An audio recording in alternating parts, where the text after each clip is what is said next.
Torch, হাতুড়ি আর violin, জার্মানির স্মৃতি। বুঝলে ভট্টাচ, জার্মানিতে একবার গেছিলাম এক কনফারেন্সে।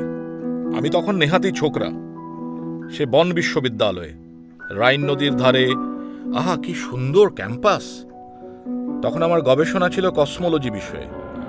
আমার মনে হচ্ছিল এই যে বিগ ব্যাং, একটা বোমা থেকে এত কিছু, এত সৌন্দর্য, এত প্রাণ, রবি ঠাকুরের গান তৈরি হলো, যা একেবারে আদিতে কিম্ভূত কিমাকারে বিস্ফোরণ, তা সব সৌন্দর্যের আদি। মন মানছিল। আমার এক জুনিয়র ছিল, বাঙালি, তার নাম বিভাস দে, এই তোমাদের দেশের মানে শ্রীহট্টের লোক। সে থিওরি দিল যে আদিতে ছিল ম্যাগনেটিক ফোর্স। আমি সে ধারণা নিয়ে অঙ্ক কষে একটা থিওরি মতো বানালাম। জানতাম কপালে কষ্ট আছে, বিগ ব্যাংয়ের পান্ডারা আমাকে ডান্ডা দেবে। যা হবার তাই হলো। কেউ বললে এটি পাগল থিওরি, কেউ বললে এই ছোকরা আমাদের বিগ ব্যাং মন্দিরকে অপবিত্র করেছে, কেউ বলে আরে আমরা এতদিন চুলদাড়ি পাকিয়ে ফেলেছি ওই মন্দিরে, আরে ছোকরা বলে কি। ভট্টাচ, এটি নতুন কিছু নয়। শোপেনকুড়ো যখন জার্মানিতে দর্শন লিখছেন, তখন তিনি জানতেন যে এরা বউ বাচ্চা ভাইপো সবাইকে নিয়ে তাদের গাধার দর্শন দিয়ে টানছে। কেউ যদি বলে আরে ওইটি গাধা, ঘোড়া নয়, তবে সে কি তা মানবে? সে বলবে আমাদের এটি ঘোড়া, আমরা কোনো যুক্তি দর্শন কিচ্ছু শুনব না, আর তুই অন্ধ।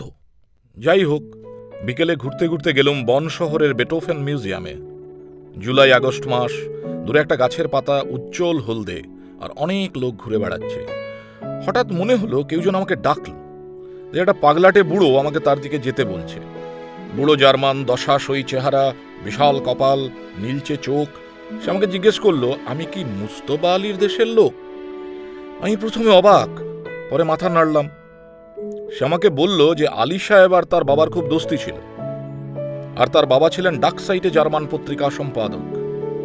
আলী সাহেবের উল্লেখে যা ভক্তি শ্রদ্ধা ছিল, তাতেই বুঝলুম যে কাইজার থেকে সম্মানটা কম নয়। মনে মনে ভাবলাম, বেহেশতে আলী সাহেব নিশ্চয়ই মুচকি হাসছেন আর বলছেন, ব্রাদার, দেখলে তো পিতৃপুরুষের পুঁজি। তোমরা জানো না ভট্টাচ, এই মুজতবা আলী সাহেবের মতো গুণী আর রসিক রসস্রষ্টার জন্মের জন্য সব ভাষার সরস্বতী সবসময় দোয়া করছেন। বুড়ো আমাকে বললে এক পাত্র বিয়ার হয়ে যাক। হোক।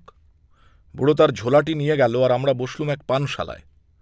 দুপাত্র পান করে বুড়ো তার ঝোলা থেকে বের করল এক ছোট্ট ভায়োলিন, এক হাতুড়ি, আর খনি শ্রমিকেরা যে মাথায় ছোট আলো পরে সেরকম এক টর্চ। পুরো পাগল লোক মাইরি। আমায় এবার সে বললে, এই যে আলো, সেটা দিয়ে সে ভগবানকে খুঁজছে। হাতুড়ি হচ্ছে সব প্রযুক্তি, যা দিয়ে বাইরের প্রকৃতিকে সে বশ করবে, আর ভায়োলিন সে তার আত্মাকে শোনায়। আমি বললাম, যদি আজ্ঞা হয় মহারাজ, তাহলে ওই যন্ত্রটি যদি একটু বাজান।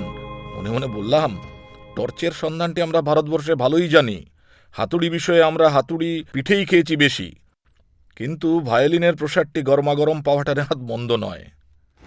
সে কিছু না বলে আমাকে টেনে নিয়ে বাইরে চলে গেল।